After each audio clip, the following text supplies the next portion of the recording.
Assalamualaikum warahmatullahi wabarakatuh. Sobat Hijrah Rasul yang dimuliakan Allah. Semoga kita selalu dalam keadaan sehat walafiat. Amin ya robbal alamin.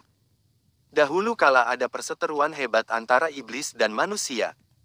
Dimulai sejak diusirnya iblis dari surga. Iblis yang terlebih dahulu diciptakan dari Nabi Adam alaihi salam menolak sujud kepadanya.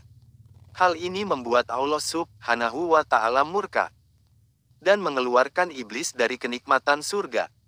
Namun tak disangka, iblis mengeluarkan perkataan yang tak terduga. Dia akan terus-menerus menggoda manusia sebanyak-banyaknya, agar tidak dirinya saja yang tinggal dalam kepedihan neraka. Maka setiap hari iblis tidak henti-hentinya menggoda agar anak Adam mau mengikutinya. Gempuran godaan iblis sangat dahsyat. Sekali terkena akan sulit untuk terlepas. Bahkan cenderung terus-menerus melakukan hal negatif yang sama. Manusia harus selalu mawas diri dan waspada terhadap tipu daya yang dilakukan oleh sang iblis. Doa harus selalu dipanjatkan. Mendekatkan diri kepada Allah Subhanahu wa Ta'ala. Dan meminta perlindungan kepadanya, biasanya godaan iblis selalu mengarah kepada kedurhakaan kepada Allah Subhanahu wa Ta'ala. Melakukan hal-hal yang terlarang, agar mendapat dosa dan jauh dari lindungan Allah Subhanahu wa Ta'ala. Namun tidak jarang pula iblis mengajak kepada kebaikan. Untuk selanjutnya, dijerumuskan ke dalam jurang kesesatan. Hal ini yang dialami oleh Muawiyah, yang sedang digoda oleh iblis. Dan diabadikan dalam Mustawi karya Jalaluddin Ar-Rumi. Suatu hari ketika Khalifah Muawiyah sedang tidur, sang iblis menghampiri dan membangunkan Khalifah Muawiyah yang terlelap tidur dalam istananya. Iblis yang berwujud orang asing segera diketahui identitasnya oleh Khalifah Muawiyah. Ketika Khalifah terbangun, maka beliau segera menanyai iblis tersebut. Dan terjadilah dialog panjang antara mereka. "Kenapa tiba-tiba kau membangunkanku?" tanya Khalifah kepada sang iblis. "Waktu sholat akan segera tiba.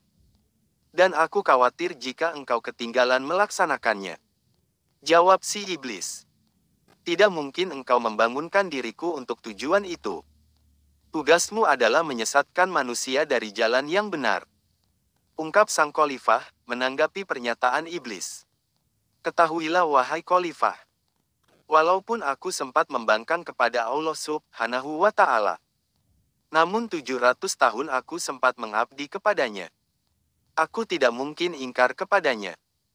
Aku membangkang karena rasa cemburuku kepada Adam. Aku masih tunduk kepadanya wahai Khalifah." Ungkap iblis kepada sang Khalifah. "Aku tetap tidak akan mempercayakan perkataanmu. Perkataanmu seperti ucapan pemburu yang berlaga halus kepada buruannya untuk membunuhnya. Kau yang menyebabkan kehancuran umat Nuh, kaum An, kaum Lut, Fir'aun dan seterusnya." Ucap Khalifah yang ragu dengan perkataan iblis. "Kau sungguh salah besar wahai Khalifah, jika menganggapku sebagai penyebab kehancuran umat manusia terdahulu. Siapalah aku yang bisa menentukan kejahatan di muka bumi ini?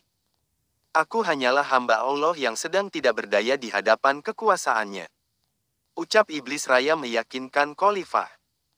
Mendengar jawaban meyakinkan dan menggoda dari iblis, tak lantas Khalifah percaya akan perkataannya. Khalifah kemudian berdoa kepada Allah untuk meminta perlindungan dari godaan-godaan makhluk yang ingin menyesatkan dirinya. Terlebih dari kefasihan dan kelicikan iblis dalam menyesatkan dirinya. Setelah berdoa, Khalifah terus saja mendesak iblis untuk berkata jujur kepadanya mengenai tujuan membangunkan dirinya.